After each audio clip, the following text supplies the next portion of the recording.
ஆண்டவரை நான் எக்காலமும் போற்றுவேன். அவரது புகழ் எப்பொழுதும் என் நாவில் ஒலிக்கும். திருப்பாடல் 34 இறைவசனம் 1.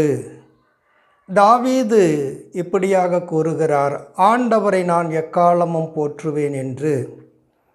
நாம் நினைக்கலாம், தாவீது அரசர், அவர் அரச மாளிகையில் சுகபோகமாக வாழ்ந்திருப்பார், அதனால் அவர் எப்போதும் ஆண்டவரை போற்றி இருந்திருப்பார் என்று நாம் நினைக்கலாம்.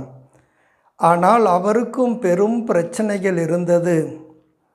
கோலியாத்தை கொல்வதற்காக அவர் போகும்பொழுது தன் உயிரை பணயம் வைத்து இஸ்ரேலை மீட்டார். அந்த சம்பவத்தை கண்ட சவுல் அவர் மீது பொறாமை கொண்டு அவரை கொன்று விடுவதற்காக 3 முறை அவர் மீது ஈட்டியை எறிந்தார். அந்த நேரத்தில் அவர் தப்பி ஓட வேண்டியிருந்தது. மலைகளில் ஓடி ஒளிந்து கொண்டிருந்த பொழுது கூட படைவீரர்களோடு சென்று அவரை அழிக்க வேண்டும், அவரை கொல்ல வேண்டும் என்று சவுல் முயற்சி செய்தார். அதிலிருந்தும் ஆண்டவர் அவரை காப்பாற்றினார். அது மட்டுமல்ல, தன் மகன் அப்சலோம் தாவீதுக்கு வயது முதிர்ந்த காலத்தில் அவரை கொன்றுவிட்டு தான் அரசனாக வேண்டும் என்ற எண்ணத்தில் அவரை துரத்தினான்.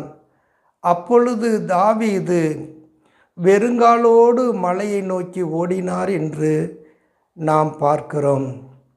அவர் பல பிரச்சனைகளிலும் போராட்டங்களிலும் இருந்த பொழுதும் அவர் ஆண்டவரை மன உறுதியோடு எக்காலமும் போற்றினார், துதித்தார், புகழ்ந்தார், பாடினார். அதனால் தாவீதுக்கு ஆண்டவர் வெற்றியையே கொடுத்தார். நம்முடைய வாழ்விலும் பல பிரச்சனைகள், போராட்டங்கள், கஷ்டங்கள், கண்ணீர்கள், வேதனையின் நெருக்கடியின் நேரங்களில், இப்படிப்பட்ட துன்ப காலங்கள், அவமானத்தின் காலங்கள், இழிவான காலங்கள், நம்மை பழித்து பேசும் பழிச்சொற்கள் நம்மை வந்து தாக்கும் பொழுது நாமும் தாவீதை போல ஆண்டவரை புகழ்ந்து எப்போதும் பாடுவோம், ஆண்டவரை எக்காலமும் போற்றுவோம். அவரது புகழ் எப்பொழுதும் நம் நாவில் ஒலித்து கொண்டே இருக்கட்டும். தாவீதுக்கு வெற்றி கொடுத்த கடவுள் நமக்கும் வெற்றி கொடுப்பார். God bless you.